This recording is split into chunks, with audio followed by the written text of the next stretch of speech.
அவங்களோட பிரச்சார உத்தின்றது ஒண்ணு. ஏடிஎம்கே, டிஎம்கே வந்து இவர ஒரு சீரியஸான கண்டெண்டரா வந்து அவங்க பார்க்கல. அப்படி ஒருவேளை இருந்து அந்த ஃப்ரீ பாஸ் கொடுக்காம இருந்திருந்தா அவருக்கு ஒரு நெருக்கடி இருந்திருக்குன்ற அப்சர்வேஷன் இருக்கு. எப்படி பாக்குறீங்க?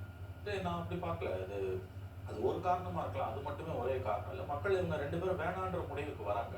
இந்த வெறும் சோசியல் மீடியாவை மட்டுமே வச்சு ஒருத்தர் வெற்றி பெற்றுவிட முடியும் என்பது நாம் மக்களை குறைத்து மதிப்பிடுகிறோம் என்றுதான் நான் பார்க்கிறேன். அப்படி ஒண்ணு கிடையாது. இன்ஃபேக்ட் மெயின் ஸ்ட்ரீம் மீடியால அவங்களுக்கு ஸ்பேஸ் இல்லாத காரணத்தால தான் அவங்க அதிகப்படியா சோசியல் மீடியாவை நோக்கி நகர்ந்தாங்கன்றது தான் என்னுடைய பார்வை. மெயின் ஸ்ட்ரீம் மீடியால அவங்களுக்கான ஸ்பேஸே கிடையாது உங்களுக்கு வந்து. அப்படியே இருந்தாலும் வந்து அது தனிப்பட்ட முறையில் விஜயை புகழ்ந்து ஹீரோகைஸ் பண்றதுனால அதுதானே ஒழிய அந்த கட்சிக்கான ஸ்பேஸ் அந்த அந்த கட்சியிலேருந்து பேச வரவங்க வந்து பலருக்கு வந்து அதில் வந்து பக்குவம் இல்லை என்பது உண்மை. ஆனால் மீடியா அவங்கள வந்து ஒரு ஜஸ்டிஸோட நடத்துச்சானா இல்லை. பெரும்பாலான மீடியாக்கள் வெரி அன்ஃபார்ச்சுனேட்லி இதான் சினாரியோ.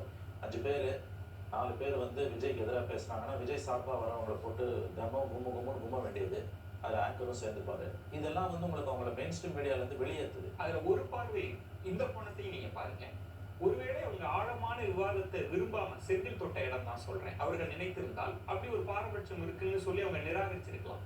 ஆனா ஒவ்வொரு இஷ்யூக்கும் அவர்கள் தனித்து பேட்டியா கொடுக்கறதுக்கோ விளக்க அறிக்கைகள் கொடுப்பதற்கோ எந்த தடையும் இல்லை. அதுவும் நடக்கல இல்ல அதுதான் அவருக்கு செய்யவே இல்ல. அது நான் அவரோட பலவீனத்தை நான் வந்து அங்கீகரிக்கிறேன். அதை நான் இல்லைன்னு நான் சொல்லலை. ஆனா மீடியா வந்து குரலற்றவர்களின் குரல்னா நீங்க வந்து புதுசா வந்திருக்கவங்களுக்கு வந்து ஒரு ஸ்பேஸ் கொடுக்கணும். என்ன கேட்டீங்கன்னா கூடுதலா ஒரு ஸ்பேஸ் கொடுக்கணும். அபத்தமா பேசினா கூட குறைஞ்சபட்ச நியாய தர்மம் கூட இல்லாம தான் வந்து கடந்த 2 ஆண்டுகளாக வந்து 90% மீடியா வந்து நடந்திருக்கு. அவங்க ஏன் சோசியல் மீடியாவை மட்டுமே நம்பி அதிகமா போனாங்கிறதுக்கான ஒரு காரணம் இங்க இடம் இல்லை. இங்க இடம் இல்லை. அப்ப அவங்க எங்க போவோம்? இது வந்து